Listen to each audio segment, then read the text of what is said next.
En este video vamos a hacer una pequeña explicación acerca de para qué servían los templos de la antigüedad y específicamente los templos tan famosos del antiguo Egipto.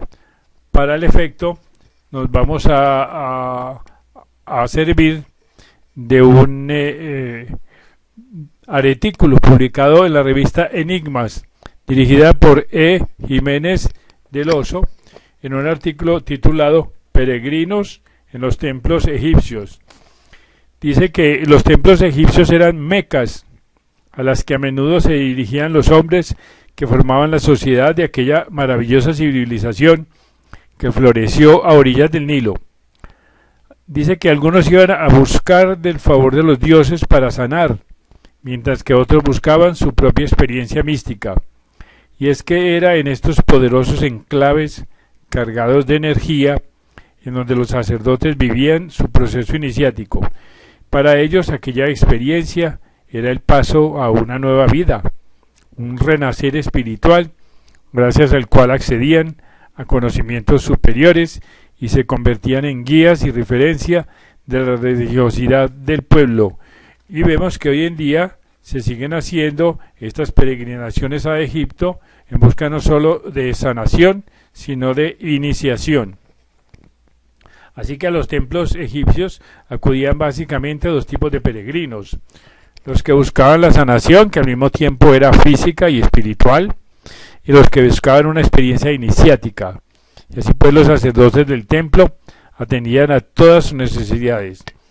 Dicen que los enfermos llegaban a los recintos sagrados a curar sus dolencias, lo que debía suponer un continuo peregrinaje a los lugares más prestigiosos por el poder y conocimiento de sus sacerdotes, o por las cualidades energéticas del propio templo o de sus aguas medicinales. Ya que algunos contaban con una especie de estanques donde los enfermos podían bañarse y también podían beber las aguas que previamente habían pasado por algunas estatuas que tenían escritas fórmulas mágicas relativas a la sanación. En otros simplemente se confiaba en la intervención directa de algún dios, y en este aspecto destaca el templo mausoleo de la reina Hatshepsut en Deir el-Bahari, que se hizo célebre de manera especial en la época ptolomeica. Esto lleva implícito que también acudieran los peregrinos de Grecia, algunos de los cuales dejó su grafiti de agradecimiento a Atón, dios del que Hatshepsut se sentía descendiente directa, tal y como dejó grabado en las paredes de su templo mausoleo. Seguramente había albergues cercanos al edificio donde los peregrinos podían alimentarse y pernoctar. No obstante, a algunos se les permitía dormir en el interior del templo, con el fin de que tuvieran un sueño inspirado por el dios tutelar, en el que tendrían las claves oníricas para encontrar remedio al mal que les aquejase. Es de suponer que el método estaría aconsejado cuando el sacerdote viese de alguna manera que la enfermedad estaba ocasionada y mantenida por el propio paciente, por lo que los remedios habituales no se mostraban útiles. Era necesario pues que el paciente tuviese algún tipo de iluminación acerca de qué hizo para encontrarse a sí mismo y que realizase después lo que fuese necesario para devolver la armonía a lo que se sido desequilibrado. Seguramente la mayoría de los peregrinos se conformaban con una experiencia espiritual sencilla que aportaría la propia energía telúrica del templo, más lo recibida de los sacerdotes en unas ceremonias más o menos espectaculares, canalizando los efluvios del dios protector de su templo. Son experiencias que en mayor o menor medida aún se pueden tener, incluso aunque contenemos con el poco tiempo que habitualmente nos permiten los viajes turísticos actuales. Es seguro que los peregrinos también se llevaban algunos amuletos consagrados por los sacerdotes que les servían para sentirse protegidos contra el mal de ojo una de las preocupaciones más importantes entre los antiguos egipcios, o para favorecer la salud, la fortuna y la fertilidad. Y algunos hasta pedían la interpretación de algún sueño preocupante, la elaboración de un filtro de amor o la ejecución de cierto ritual especial para que un fantasma dejara de molestar a su familia. Pero los otros peregrinos, sin duda mucho menos numerosos, pero con más amplitud de miras, eran los que buscaban la iluminación de los misterios que les llevaban a alcanzar unos conocimientos y un sentido de la vida y de la muerte para los que no todos estaban preparados. A imagen de Osiris. Una iniciación, no importa el nivel o la dificultad, es un paso a una nueva etapa de la vida. Es un renacer espiritual basado en la adquisición de unas enseñanzas superiores y o haber superado la prueba extraordinaria que suponía una muerte ritual, con el consiguiente renacer. De manera genérica, todos los misterios debían de guardar cierta similitud de formas extremas, aunque el enfoque hacia el resultado final fuese distinto en cada caso. Todos los sacerdotes recibían su proceso iniciático en su propio templo, y también los laicos que lo solicitasen, aunque no se sabe si cualquiera era admitido ni qué condiciones debían cumplir. Los sacerdotes en los primeros años entraban en una vida totalmente nueva, inmersos continuamente en los asuntos religiosos, alejados de su antigua familia y amigos, siendo protagonistas de una existencia bastante ascética, sin propiedades ni ambiciones. Los laicos, en cambio, podían continuar con su vida mundana, aunque el punto de vista y los propósitos eran completamente distintos tras haber pasado la citada prueba. El misterio más importante era el de Osiris, el del sol, del que seguramente fueron copiados los misterios órficos y eleusinos en Grecia, y otros menores que tanta importancia tuvieron en el mundo grecorromano.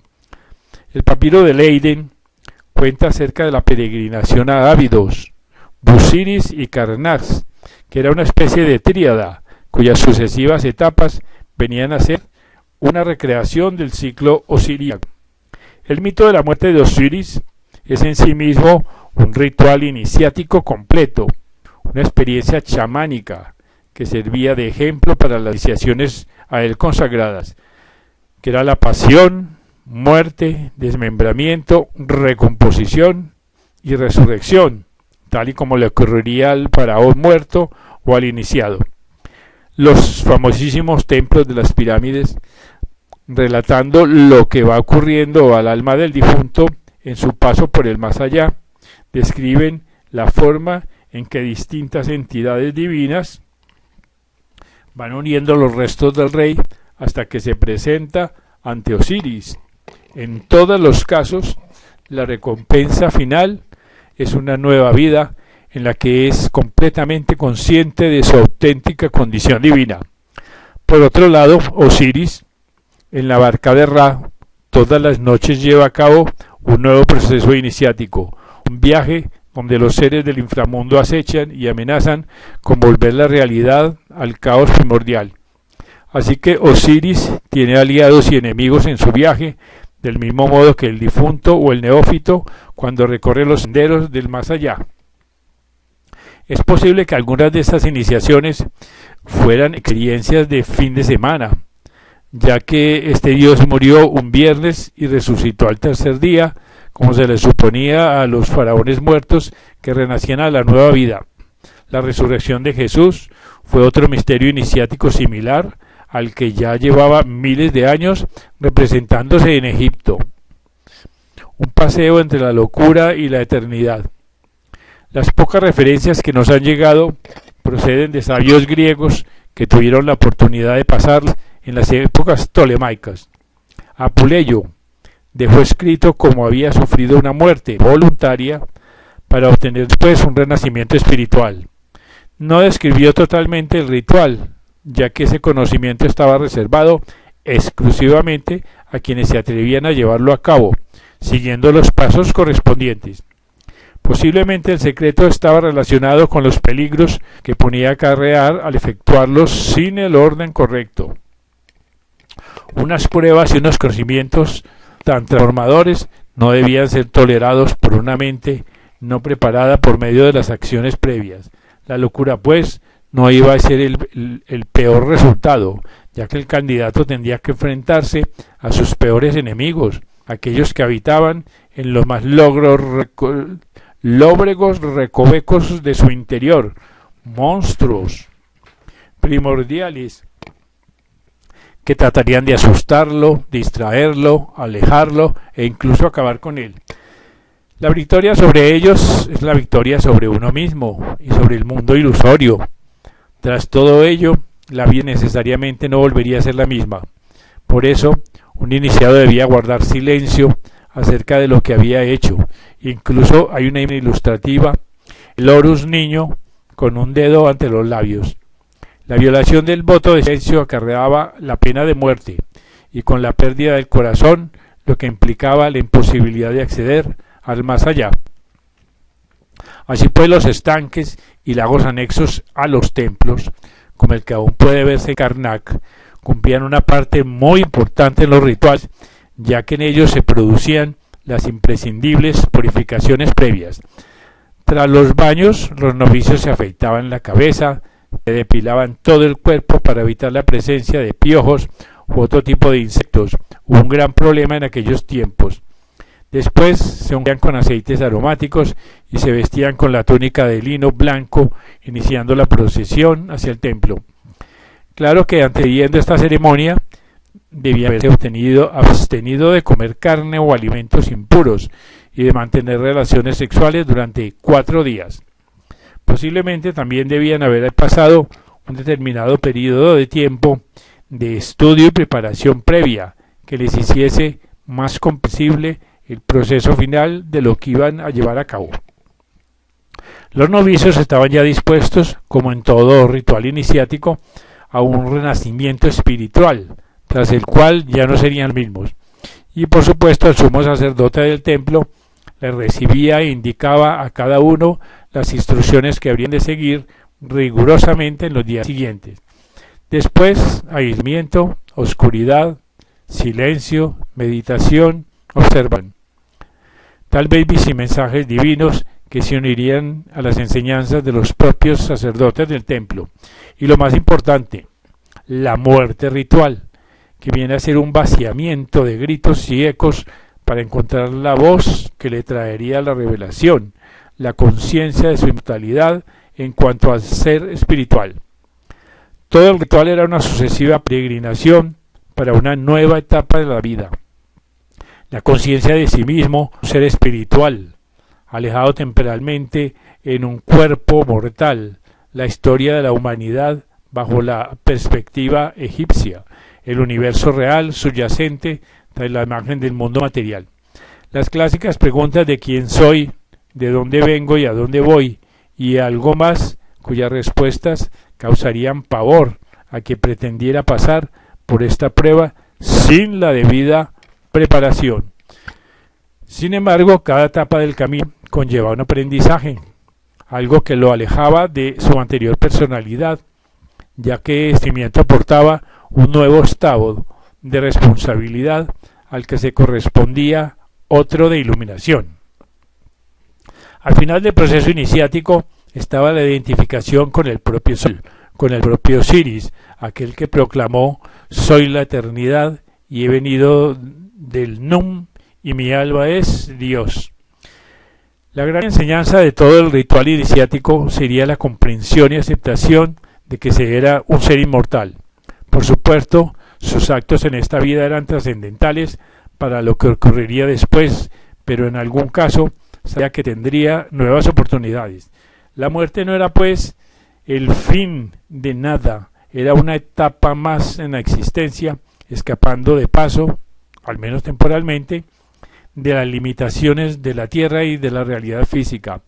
Así tenemos en esta prueba el neófito de alguna manera debería morir, pues solo la muerte, incluso si es simbólica, permitía renacer a una nueva vida. Incluso la muerte real no era sino otro ritual de iniciación en el que el difunto conocería por fin todo aquello que debía haber aprendido del libro de los muertos, pasando por las distintas estancias y superando todas las pruebas que le llevaran finalmente ante Osiris, frente al cual tendría que pasar la definitiva prueba, el peso de su corazón. Esa era la evidencia máxima. No importaba lo poderoso que había sido en vida, ahora estaba solo ante los dioses a los que no podría engañar con ningún subterfugio. Una leve pluma de Baat haría de contrapeso en la otra balanza. El corazón de un hombre puro no debía pesar más que esa pluma. Los demonios del inframundo aguardaban a un lado, mientras el gran Osiris, señor de la muerte y la resurrección, observaba del otro. No había posibilidad de dar media vuelta ni de rectificar los hechos. El camino solo era hacia adelante. Cabe la posibilidad de que al final el espíritu, libre del novicio, tuviera que traspasar la puerta falsa que solía haber en los templos, aquella que permitía a los dioses o al espíritu del faraón acceder al templo. No era una entrada para los cuerpos físicos, sino para los dioses o quienes se les podía igualar tras haber alcanzado el debido nivel de pureza y sutileza. Tras finalizar favorablemente todo el proceso, ya se le podía considerar un iniciado, un iluminado, y ese día al amanecer vestía una nueva túnica y con una antorcha anunciaba el final de su proceso iniciático. En algunos casos salía con un nombre nuevo, ya que era igualmente una nueva persona. Puede ser que se le diese tal nombre para que lo usase únicamente con sus nuevos hermanos, aquellos con los que ya y toda la eternidad compartía este gran secreto. Este es pues un breve relato de lo que eran los procesos iniciáticos en los antiguos templos, no solo de Egipto, sino también por todo el mundo, incluyendo los de América Central.